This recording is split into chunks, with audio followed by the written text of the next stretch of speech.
둔촌주공이 이 정도 물량이 되더라도 이게 그렇게 입주할 때 전세 가격을 하락시킬 만큼 그런 물량이 풍부하지 않았다. 전세 대출 규제는 역대 어느 정부나 이거는 하면 안 되는 정책이에요, 사실은. 왜냐면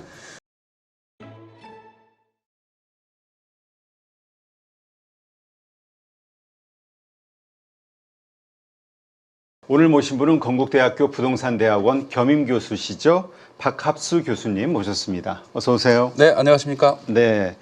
자, 오랜만에 뵙는데 지금 네. 부동산 흐름 어떻습니까? 지금 다시 상승세가 시작이 됐다라는 이야기도 있고, 이게 좀 꺾였다라는 말도 있고, 참 여러 가지로 데이터에 따라서 의견들이 다녀가지고요. 네, 맞습니다. 전체적인 흐름은 우선 상승 후에 다소 관망세, 이게 좀 정확한 지금 이 시점에서의 표현일 것 같고요. 서울시 거래량을 보시면 이게 좀 확연하게 나타나는데, 서울시 아파트 거래량이 7월 달에는 상당히 이제 화랑이었어요. 네. 대략 한 8,900건 정도가 거래가 됐고, 이게 이제 8월 달 들어서는 좀 둔화가 됩니다. 한 6,100건 남짓으로 줄었고요. 근데 이제 9월 달에는 이게 확연히 뜹니다. 한 2,200건 정도로 줄게 되니까, 물론 9월 달은 이제 조금 뭐 더 늘어날 수도 있어요. 왜냐면 이게 거래일로부터 30일 이내에 신고를 하면 되는 거기 때문에 네. 아직 이제 30일이 안 지났으니까 9월 말이요. 조금 더 늘어날 여지는 있지만 대략 뭐 3분의 1 남짓으로 줄었다라고 볼 수가 있어요. 이것은 우리가 이제 7월 달, 8월 달에 거래가 많이 나타나자 어떤 일이 있었냐면 매도자들이 이 추격 매수하는 이런 그 매수자들의 상황을 보고 예전 생각을 한 거예요. 이게 추격 매수세가 강하다 이런 생각하에 가격을 뭐 한 10억 기준으로 1억 원 남짓, 뭐 20억 기준으로 뭐 한 2억 내외까지 단기간 호가를 올려버립니다. 물건을 대로 회수하거나. 네. 이러다 보니까 이제 매수자 입장에서는 또 거의 전고점에 육박한 상황이거든요. 그러니까 전고점에 뭐 한 95% 거의 100% 육박하는 강남 같은 경우는 이런 상황이 되다 보니까 여기서는 이제 매수의 부담이 느껴지는 거예요.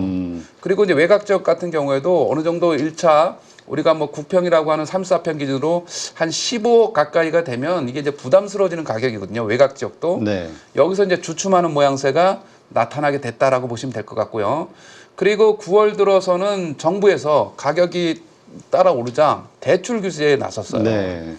뭐 아시는 바와 같이 뭐 스트레스 DSR을 댔던 대출 한도를 축소하는 뭐 40년짜리를 30년으로 축소하던 이런 식의 대출 규제가 집중되다 보니까 9월 들어서 거래량이 급격하게 감소하는 이런 모양새가 나타나고 있다. 그러니까 상승폭도 상대적으로 이제 거래량이 줄면서 둔화되는 이런 모양새가 현재 진행형이라고 할 수 있겠습니다. 네. 근데 이번에 그 상승이 나왔던 이유를 정부의 어떤 그 뭐 보금자리론부터 시작해가지고 여러 가지 그 뭐랄까요? 네. 그 대출, 예. 그 지원 정책 이런 것들 때문이었지 않냐? 그것이 좀 해소되니까 다시 원상태로 돌아가는 거 아니냐? 그 정부에 의해서 만들어진 상승세가 네. 이런 의견들도 있던데요. 우선 이제 신생아 대출 같은 경우가 정부의 어찌 보면 이제 정책자금 대출이라고 할 수가 있고, 그런데 뭐 정부에도 발표했다시피 신생아 대출은 그렇게까지 강하게 시장을 뭐 일종의 이제 부양하거나 이런 정도의 효과는 나타나지 않았다 보고 일정 부분 이제 제한적이었다고 할 수 있습니다. 왜냐하면 이게 9억 원 이하 대출을 최대 5억 원까지밖에 할 수 없는 그런 거였기 때문에 일종의 이제 중소형 외곽단지의 경우에 가능한 금액이었다고 할 수가 있어요. 근데 주택 가격은 사실은 그런 지역보다도 강남 3구를 비롯한 우리가 이제 일컬어지는 마용성이나 네. 9억 이하는 가격이 거의 없는, 주택이 없는 이런 지역들에서 먼저 선제적으로 상승했기 때문에 정부의 그런 특례 보금자리론이라든가 아니면 이제 신생아 대출 이런 것들은 좀 제한적이었다라고 좀 볼 수 있을 것 같고요. 그렇다면 이렇게 상승이 나왔던 이유를 어디에서 보세요? 우선 전체적으로는 그 밑바탕에는 전세 가격 상승이라는 이런 흐름이 깔려 있다라고 보는 게 맞습니다. 전세 가격이 계속해서 이제 올라가자 이제 또 하나의 문제가 뭐냐면 입주 물량 부족이 예고된 그런 시장입니다. 특히 이제 24년인 올해보다도 25년, 26년도에는 입주 물량 자체가 현격하게 줄어드는 이런 상황이 예고돼 있다는 거죠. 그러면 전세 가격이 올라가고 그리고 그다음에 이제 공급 부족이 예고된 상태. 여기에 금리 인하 기대감이 시장에서 나타났다라고 보게 되면 이렇게 되면 이제 가격이 오를 수 있는 일종의 상승 요인이 모여지게 되는 거거든요. 여기에 일종의 이제 그동안 우리가 뭐 속칭 영끌이라는 표현도 쓰기도 합니다만 뭐 21년 전에 이렇게 집을 집중적으로 매수했던 이런 분들이 이번에도 놓치면 집을 못 살 것 같다라는 이런 심리가 작동을 하면서 상당 부분 매수세에 가담한 결과 전체적인 분위기가 뭐 6월, 7월, 8월 이때까지 좀 이어졌다 이렇게 볼 수 있습니다. 네.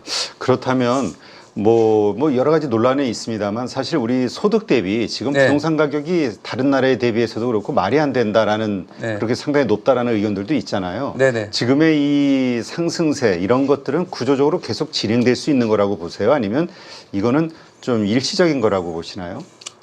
지금 사실 주택 가격은 뭐 말씀하셨던 소득 대비로 따지게 되면 이야말로 뭐 그냥 엄청나게 비싼 거고요. 최근에 뭐 한때 논란이 됐던 반포에는 하는 아파트는 뭐 전용 8호가 60억에 거래되는 이런 아주 상상하기도 힘든 가격에 거래되는 이런 안타까운 상황입니다. 어떻게 보면. 자, 과연 이런 가격들이 계속해서 추가적으로 올라갈 것이냐 고민스럽긴 합니다. 사실은 너무 비싸서 우리가 이제 양극화되는 상황이라고 볼 수 있을 것 같습니다. 네. 강남 같은 이런 지역들은 어차피 지금 나오는 대출 규제나 이런 것들과는 크게 상관없이 현금 부자 위주로 이런 뭐 매입을 하다 보니 특정 한 명이 사다 보면 뭐 그런 정도로 가격을 견인할 수 있는 이런 문제가 생기는 거고, 대다수의 중산층 이하 분들은 당장 대출이 안 되면 뭐 자금을 조달해서 사기 어려운 이런 상황도 되기 때문에 양극화되는 상황이에요. 그렇게 본다 그러면 앞으로의 시장 추세는 이렇게 비싼 곳, 이런 부유층 위주의 매입을 하는 이런 지역들은 여전히 그 가격의 추이는 앞으로도 좀 유지될 가능성은 있다로 좀 보여집니다. 그리고 이제 중산층 이하 상대적으로 저소득층이 집을 사는 서울의 이런 외곽 지역이나 이런 곳들은 상대적으로 이제 대출 규제 직격탄을 맞으면서 상승세에도 약간은 좀 한계는 맞이할 거로 예상은 듭니다. 그러나 이제 큰 틀에서 보게 되면 25, 26년도를 거치면서 서울의 가장 우려스러운 점이 주택이 부족하다는 겁니다. 네. 이거는 지난 10년간 서울시는 이제 그때 이제 박원순 시장이었고 박근혜 정부를 거쳐서 문재인 정부 때 서울에 집중적인 그 공급을 하는 주요 사업은 이제 정비 사업인데 재건축 재개발이에요. 여기에 대한 사업이 거의 진행이 된 게 별로 없다 보니까 지금 그 시간이 한 10년 정도 흐른 이 시점에서 그 정비 사업 물량이 대거 축소되는 이런 수급 불균형 문제가 나타나고 있다 이렇게 볼 수가 있어요. 그런 만큼 이게 가격에 상당 부분 상승 요인으로 작용하는 이런 시점이 됐고요. 여기에 이제 말씀드렸던 금리 인하의 기대감들이 같이 오면서 전체적으로 내년도에도 안타깝지만 이런 상승 흐름은 조금 더 이어질 가능성이 있다 이렇게 좀 보여집니다. 네. 결국은 수요 대비 네. 지금 공급이 좀 부족한 상황이다. 그렇습니다. 그렇게 보시는 거군요. 서울 쪽은. 네. 자, 지금 11월 달 정말 네. 논란이 많았던 둔촌 주공 아파트 입주가 이제 시작이 되는데요. 예. 여기가 1만 세대가 넘는 대규모 단지긴 한데 네. 이것이 가져올 강동, 송파 이쪽의 어떤 전세가 영향, 어떤 영향들이 있을까? 많은 좀 이게 오히려 전세난이 있을 수도 있다라는 얘기도 있고 뭐 네. 오히려 그게 무너질 수도 있다는 얘기도 있고 분석들이 다 다르더라고요. 우선 뭐 한 달 남았습니다. 입주 시작점이요. 그런데 결론부터 말씀드리면 우리가 이제 이런 대규모 아파트 단지가 입주할 때는 전세 가격이 하락하는 나름대로는 이제 전세입자에게는 큰 기회가 됐었던 이런 요인이 되기도 했는데 안타깝게도 이번에 둔촌주공 입주에서는 그런 전세 가격 하락은 거의 나타나지 않고 있다라는 면이죠. 이게 이제 둔촌주공이 12,032가구인데 여기에 이제 일반 분양부도 4,786가구나 굉장히 많았어요. 이게 이제 22년 12월 달에 분양을 했는데 이때 분양가가 전용 8호 기준으로 13억 원대였어요. 네. 그런데 지금은 이제 분양 시점부터 대략 한 2년 정도 지난 거죠. 그렇죠. 지금은 그게 한 24억 내외로 3배 이상, 3배 가까이 올랐네요. 3배는 아니고 한 11억 정도 이제 오른 거죠. 11억? 분양가 대비. 분양가 대비. 물론 이제 거의 2배 가까이는 됩니다. 이런 가격대까지 형성이 되다 보니 여기에 또 상대적으로 기대감도 많이 있고요.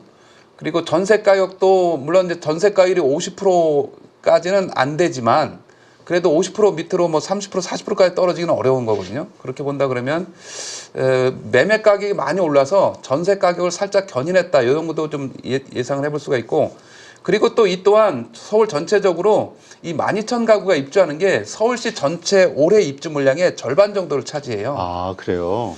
그러다 보니 다른 지역의 입주 물량이 거의 별로 없는 거예요. 그러다 보니 또한 둔촌주공이 이 정도 물량이 되더라도 이게 그렇게 입주할 때 전세 가격을 하락시킬 만큼 그런 물량이 풍부하지 않았다라고 보게 되면 지금 송파나 강동 지역은 그렇게까지 전세 가격 하락이 나타나지 않고 있다, 이렇게 좀 보여집니다. 그렇군요. 그렇다면 오히려 지금 이거 말씀하신 대로 전세 가격 이 뭐 입주 원래대로라면 입주가 이렇게 확 늘어났을 때 가격이 네. 떨어져야 되는데 이번은 그렇지 않다. 맞습니다. 안타깝게도 물론 이제 그 강동 고덕 일대에는 이제 고덕 비주밸리라 그래서 일종의 이제 그 뭐 업무 지역이 거기에 또 입주를 하게 됩니다. 그래서 상주 인구도 한 12,000명 정도 이렇게 늘어나기 때문에 고덕 등 일대는 또 그런 전세입자 수요까지 또 받아내야 되는 상황도 네. 되고, 그리고 이게 이제 송파 일대까지도 기존의 조합원이나 이런 분들이 나가서 살긴 했지만 그런 물건들도 먼저 지금 시장을 보게 되면 전세 물량이 다 소화되어 있다고 보면 될 것 같고요. 그 이후에 지금 이제 반전세 물량까지 거래가 되는 상황이라고 볼 수가 있어요. 네. 그만큼 전세 매물이 부족한 시점에 입주를 했기 때문에 안타깝게도 그 효과는 제한적으로 나타나고 있다, 이렇게 볼 수 있습니다. 네.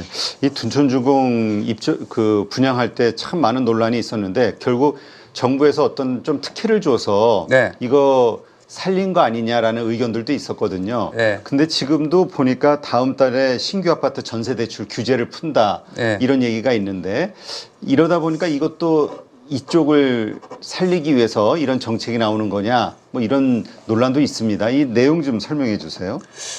우선 이제 그렇다기보다는 저는 이 대출 규제가 주택 구입 자금에 대해서는 일차적으로 뭐 그것도 사실은 상당히 대출 규제 최대 뭐랄까 수혜랄까 아니면 뭐 이용하는 사람들은 결국은 이제 중산층이야 저소득층이 대출 받아서 집을 사는 격이잖아요.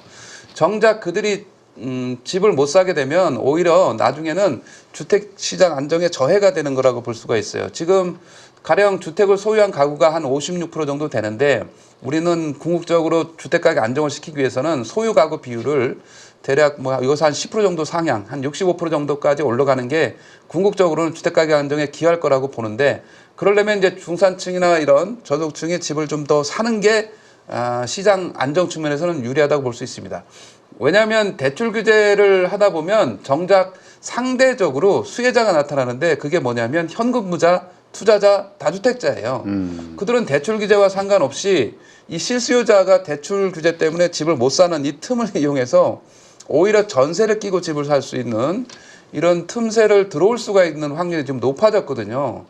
그러다 보니까 정작 이제 투자자가 집을 먼저 사는 꼴이 돼서 이제 세입자로 계속 남아 있어야 되는 이런 실수요자들은 상대적으로 한계가 생길 수 있는 문제도 있는 거예요. 자, 이제 이번에 전세 대출 규제는 역대 어느 정부나 이거는 하면 안 되는 정책이에요, 사실은. 왜냐하면 상대적으로 최약자인 세입자잖아요. 이 세입자의 전세 대출을 규제하는 것은 이들은 그야말로 이거는 거의 자기의 생명과도 같은 이런 거예요. 주거에 있어서는. 집을 사지도 못하는데 전세 들어가는 전세 대출까지 규제한다라는 거는 그야말로 이제 생존권까지 달린 거기 때문에 역대 어느 정부든 전세 대출을 이렇게 강하게 규제하는 정부는 없었어요. 그래서 이번에도 둔촌주공 같은 신규 이런 대단지가 나왔을 때 물론 이제 그 잔금을 전세금을 받아서 내는 이런 경우도 있고, 물론 이제 여기가 분양가 상한제에 걸쳐서 적용이 돼가지고 실거주 의무 3년을 좀 유예해 놓은 상태예요. 그러니까 이제 잔금을 내기 어려운 사람들을 위해서 신규 전세 대출을 완화를 하게 되면 잔금을 좀 부드럽게 낼 수가 있고, 그 와중에 그러면 상대적으로 세입자들도 물론 이제 이것도 엇박자가 있습니다. 계약갱신 청구권은 또 2+2인데 이건 또 3년만 유예해놨기 때문에 3년밖에는 또 거주하기 어려운 이런 정책 문제도, 이 엇박자도 빨리 지금 해소를 해야 될 필요는 있겠지만, 그래도 당장은 세입자가 들어가서 살 수 있는 이런 흐름까지는 이어주고 해야 시장의 안정에 좀 도움이 되기 때문에 이런 신규 전세자금 대출 완화는 당연히 필요한 그런 수순이었다는 저는 그렇게 생각하고 있습니다. 네. 근데 어떤 분들은 이 전세 대출 제도 네. 이것이 결국 부동산 가격을 폭등시키는 또 하나의 악수 아니었냐 네. 그렇게 생각하시는 분들도 있긴 하더라고요. 전세자금 대출을 받아서 전세에 머물게 한다라는 거는 이제 말씀하셨던 집값이 전세 보증금을 여기를 이제 기본으로 해서 이제 형성이 되다 보니까 네, 자꾸 상향시켜 주니까 가격의 지지 현상으로 작용할 수 있다. 뭐 일견 의미는 있는 얘기이긴 합니다. 그러나 본질은 이제 그거라기보다는 우리가 월세에 사는 세입자가 이 월세 부담이 커서 그들의 최대 희망은 전세에 살고 싶다는 거예요. 월세 입자들은. 왜냐하면 월세를 한 달에 뭐 100만 원, 150만 원, 200만 원 내고 사는 것은 자기 소득의 절반 가까이를 내고 살아야 되는 리스크가 크거든요. 네. 그러니까 이제 전세자금 대출은 상대적으로 좀 이자가 쌀 수가 있지 않습니까? 예, 그래서 조금이라도 비용을 아끼기 위한 그런 전세자금 대출을 받는 거거든요. 안정적으로. 그런 차원에서 보면 이거는 오히려 전세자금 대출은 보호하고 그 세입자를 이제 나중에는 내 집 마련을 할 수 있도록 연동해서 난 뭐 일종의 공공택지 뒤에 얘기하겠습니다만 뭐 3기 신도시라든가 이런 물량을 확대해서 이런 전세입자를 매수자 그러니까 주택 소유자로 가는 방향성을 안내하는 이런 차원에서 전세 제도는 우리나라의 현 시스템에서는 오히려 없애는 것보다는 일종의 그 주거 사다리 차원에서 유지하는 것이 저는 적절한 상황이다라고 보여집니다. 네. 자, 그렇다면 지금 뭐 아까 둔촌주공이 올해 전체 서울 그 입주 물량의 절반이라고 아까 표현하신 것 같은데 네. 이번 그 남은 물량 네. 이 상황이 어떻습니까? 분양 시장은 지금 완전 뭐 강남 같은 곳은 일종의 이제 분양가 상한제에서 적용되는 것이 강남 3구와 용산 9인데 최근에 일어나는 상황을 보게 되면 이제 로또 청약이라는 말이 나올 정도로 엄청난 화랑입니다. 뭐 사실 이렇게까지 이르게 된 거는 역시 또 분양 물량이 없다는 것이기도 한데 가령 최근에 나타난 청담 3익 아파트 청담 르엘 같은 경우 일반 분양분이 이제 한 85가구밖에 없는데 무려 56,700명이 청약을 해가지고 경쟁률은 이거 뭐 상상하기도 어렵습니다만 667대 1이라는 대단하네요. 진짜 그거 당첨되는 로또보다 좀 덜하긴 합니다만 어쨌든 예, 이제 로또보다 경쟁률은 뭐 덜하지만 덜하지만 벌어지는 수익은 똑같습니다. 수익은 여기서 일종의 분양 차익은 거의 한 10억 정도를 예상을 하고 있기 때문에 요새 로또 당첨금이 많이 낮아지는 걸 보게 되면 10억 정도의 시세 차익이 당첨되자마자 나타나는 이런 현상이 되니까 이거 심하게 왜곡된 청약 시장인 거죠. 그렇겠네요. 예. 근데 이제 여기서 그치지 않고 분양 시장에서는 아직도 더 나올 물량들이 꽤 있습니다. 지금 분양가 상한제로 적용되는 것은 주변 시세의 대략 70% 정도가 분양가라고 보시면 될 것 같습니다. 그렇게 본다 그러면 지금 이제 어디가 나와야 되냐면 올해 안에요. 제가 눈여겨보는 단지 중에 올림픽공원 옆에 있는 잠실 진주 아파트가 있습니다. 네. 이 잠실 진주 아파트도 분양이 한 500가구 이상이 좀 나와야 되는 그런 상황이거든요. 여기도 충분히 좀 관심을 가질 수가 있고 그리고 뭐 언론 보도됐습니다만 동작구 그 노량진 그 사육신묘 바로 옆에 보면 옛 수방사 부지가 있어요. 네. 여기도 또 물량이 나오게 됩니다. 물량이 이제 많지는 않지만 여기도 분양 차익이 한 5억 원 정도로 나올 거다 이런 얘기가 있고 방금 언급했던 잠실 진주 같은 경우는 제가 대략 추정하기에 한 7, 8억 정도가 차익이 생기지 않겠나 좀 예상이 들고 바로 옆에 있는 이제 잠실 르엘이라 그래서 잠실 이제 미성 크로바 아파트가 또 지어지고 있는데 거기도 뭐 한 200가구 남짓이 분양에 나오게 됩니다. 그리고 이제 방배동에 가면 방배 6구역이 있고 방배 3익 아파트가 있어요. 이런 물건들도 거의 올해 시장에 분양 물량이 나올 것으로 이렇게 예상되기 때문에 말씀드렸던 이런 지역들이 지금 다 강남 3구에 속해 있지 않습니까? 역시 다 분양가 상한제로 적용이 되면 시세 차익에 대한 기대 이런 것들이 있고 자 근데 이제 문제는 말이죠. 이런 물건들이 분양이 되면 다음 내년에는 분양 물량 자체가 또 급격히 줄어든다는 게 가장 큰 또 리스크입니다. 계속해서 그나마. 나올 물량이 없고 그렇습니다. 그게 이제 앞서 언급했듯이 지금 이 서울시의 그 공급 물량을 보게 되면 재건축 재개발이 주력이라고 말씀드렸는데 이 재개발은 과거 박원순 시장 시절에 정비구역이 한 800개 정도 되면 이제 한 10년 전 얘기인데요. 한 400개 정도를 해제하나 버렸어요. 그러다 보니까 재개발 자체를 할 수 있는 물량이 별로 없는 데다가 문재인 정부 들어서 재건축을 2018년 1월 달에 한 게 뭐냐면 재건축 초과이익 환수제를 부활했어요. 그러니까 재건축 부담금을 내게 되니까 이게 확연히 속도가 확 떨어지죠. 재미가 없다 해서. 그렇습니다. 그리고 2018년 3월 5일 날 한 게 안전진단을 강화했어요. 재건축 안전진단을 강화하다 보니까 구조안전성의 비율을 종전, 그러니까 박근혜 정부 때는 구조안전성 비율이 20%에 불과했는데 이거를 50%로 올려버린 거예요. 그러니까 안전진단 통과가 어렵게 되는 거죠. 그래서 안전진단, 그러니까 첫 걸음부터 안 되게 재건축을 막아놨고 그 이후에 안전진단 통과된 단지를 하더라도 재건축 초과 환수제를 부과함으로 인해 가지고 사업 진행이 원활하게 되지 않았다. 이런 가장 큰 문제의 대표적인 샘플이 잠실 5단지와 전국구 재건축 아파트인 음마아파트라고 할 수가 있어요. 네. 잠실 5단지는 조합 설립일이 2013년도예요. 20년 넘게 못 하고 10년 넘게 못 하고 있는. 그렇습니다. 지금 이제 2013년도인데 이게 정비 사업의 절차들을 보게 되면 조합 설립 다음이 사업 시행 인가예요. 사업 시행 인가는 이제 건축허가라고 볼 수가 있거든요. 한 단계를 아직까지 못 나갔어요. 11년 지났는데. 그래서 사업 시행 인가는 25년도 내년에 날 거라고 보면 이거 한 단계 가는데 12년이 걸린. 그러면 잠실 5단지가 언제 입주할 거로 예상이 드냐면 다음에 이제 뭐 관리처분 계획 인가를 통해서 절차를 또 거쳐야 되고 이주하고 철거해야 되고 이제 착공 분양한다고 치면 공사 기간 3년 잡아야 돼. 그럼 대략 제가 추정해 보면 2031년 정도의 잠실 5단지가 입주한다. 이렇게 보게 되면 그 안에 있는 기간들 20년대 후반은 사실상 재건축 공백기가 상당히 두드러지게 나타날 수 있는 아주 문제점이 있는 그런 시점도 다가오고 있습니다. 네, 그렇군요. 자, 그렇다면 이러한 전반적인 것들을 다 봤을 때 지금 말씀하시는 대로 부동산 시장은 계속 좀 상승세로 갈 수밖에 없다. 이렇게 보시는 걸로 이해하면 될까요? 우선 전체적인 전세 가격 상승이 일단은 불가피하게 입주 물량이 부족하고 그다음에 집을 사지 않음으로 인해서 전세 시장이 안주하지 않습니까? 지금 이제 거래량이 줄면서 계속 전세에 머무는 이런 상황이 되는 거죠. 그리고 전세는 전통적으로 신규 수요가 계속 진입되는 시장이에요. 그러니까 가구가 분화되거나 결혼하거나 뭐 분가하거나 이래서 계속 전세 수요가 늘어나고 있지 않습니까? 여기에 이제 또 하나의 그 제도적인 문제가 이 계약갱신 청구권이 있어요.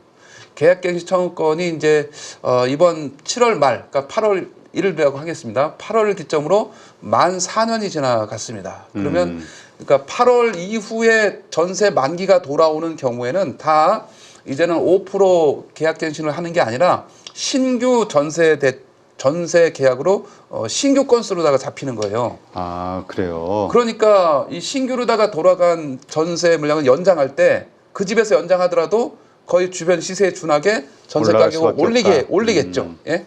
그리고 물론 이제 나머지 처음 계약하는 사람은 신규 계약이고 그런 와중에 전세 물건이 없어지다 보니 전세 가격이 물론 이제 피크처럼 올라가진 않지만 점진적으로 계속 올라가고 여기에 이제 공급 부족이 예고된 상태 그리고 이제 당장 뭐 이제 금리 인하가 지금 이제 우리가 이제 녹화하는 시간에 다음 날 금리 인하가 결정이 되는데 이 금리 인하가 되게 되면 부동산 시장으로는 어떤 효과가 있냐면 유동성이 유입될 수 있는 여지도 있을 수 있다. 이렇게 본다 그러면 전체적으로 매수 심리가 작동해서 향후의 시장 흐름은 매수에 조금 더 비중을 두는 이런 시장으로 전개가 예상됩니다. 네, 알겠습니다. 금리 인하는 우리에게는 기회입니다. 돈을 벌 수 있는 기회죠. 바뀌는 주도주를 우리 포트폴리오에 갖고 올 수 있게 안내를 드리려고 합니다. 일각에서는 그런 얘기들을 많이 하세요. 주도주 같은 경우가 뭐 천차만별로 이렇게 왔다 갔다 하는데 실제 이게 뭐 우리 포트에 가지고 올 수 있냐 길게 뭐 말로 할 필요가 있겠습니까? 누구나 할 수 있습니다. 함께 뭐 돈을 벌기 위해서 준비했습니다. 새로운 주도주를 우리 포트에 가지고 오지 못한다고 하면 몇 년을 더 기다려야 될 수도 있습니다.